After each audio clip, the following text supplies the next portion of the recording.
Welcome back, Hilltopper fans. Glad to have you with us. And it's that time of the year, getting ready for some hardball on the Hilltop and joined by the head coach of the Hilltopper baseball team, 15th season as the head man there, Rob Penders. Coach, we appreciate your time. Yeah, thanks for having me. Coach, obviously this year, a year like none other, but you've been there for so many years. As I said, your 15th season. Last year, your first year in the Lone Star Conference, you finished 11-11 in that pandemic shortened season, but some big highlights, including a pair of victories over the then number one ranked team in the country, Angelo State, in that 4-game series.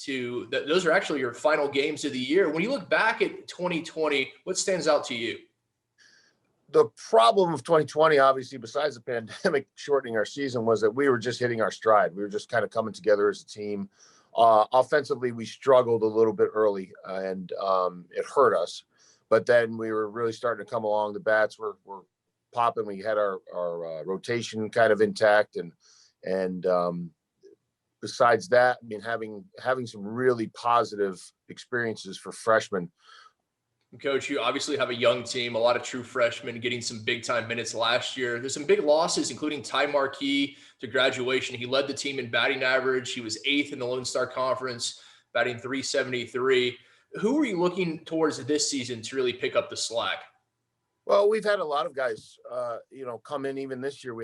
This is probably our best freshman class, I think, that Dave Wood and Brian Falls, my assistants, have recruited. We've got a ton of talent. I was just telling them, and we're going to have some freshmen contributing this year on top of guys that are back really in their true sophomore year, but eligibility wise freshman year. So it's going to look like a really young team on paper, but we have some guys that have some time under their belt, and replacing guys like Ty, who were a big part of winning those 2 games, Jacob Vasquez last year, and everybody else that was playing for us at the time. It hurts, and we wish we had them back, but they got to move on with their lives, and they've got careers now, or in grad school, and doing things that are helping the world instead of picking up a bat and a ball and throwing it every day or trying to hit it. So, life goes on. We'll move on without them, but definitely wish we had some guys back, but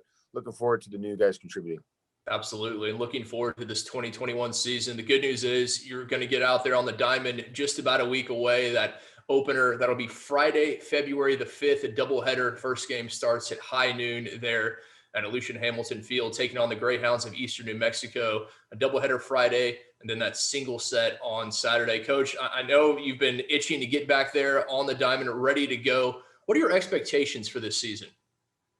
Well, it's kind of like I tell the guys even before this thing happened, you never know when your last day is going to come, and it could be due to injury. It could be due to your you end up out of the lineup and you don't play the last 10 games of your senior year because you're not playing very well. And it's kind of was nailed, home last year by what happened with this crazy thing that we had to cancel our season. And, this year I think is going to be a little bit of the same. Hopefully we'll have a little more control of it with the vaccine out there and things starting to move in a positive direction, and basketball teams playing and everybody else looking to kick off their spring season. But in essence, we could be having a game scheduled for Friday, and on Wednesday or Thursday it could be canceled, or even Friday it could be canceled. So, we're just going to play it one day at a time. It's like, the great coaches always say, which is, a lot more cliche than it is reality in a lot of essence, but it truly has to take place this year because we just don't know what's going to occur around the corner.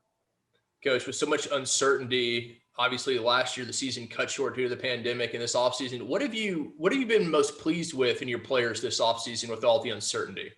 Yeah, the best thing these guys have done, and I try to tell them, and it's hard to say because we have so many players with the development team and the varsity team together. They've done a really good job of controlling this virus as much as it has happened, as it has occurred on our team. If they're feeling sick, they're letting our equipment or our athletic trainers know, and getting tested as soon as they can, or staying away from everybody. And it can spread through a team so quickly, as we've seen. I mean, even teams that have canceled seasons, like University of Connecticut football, still had 24 guys get it.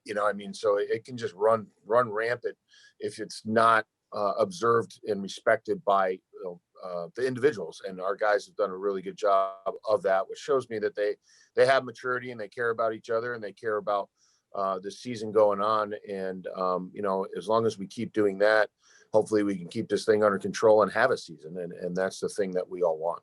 Absolutely. And that season is set to kick off Friday, February the 5th, 12 p.m.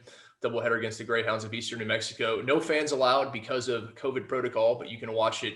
You can find the link at gohilltoppers.com. Coach, it has been a long time coming, and I know you're excited. We're excited, but that starts this season just about a week away. Thank you so much for your time, and good luck this year. Thanks, Kip. Appreciate it, and look forward to seeing you again in person sometime soon. Absolutely.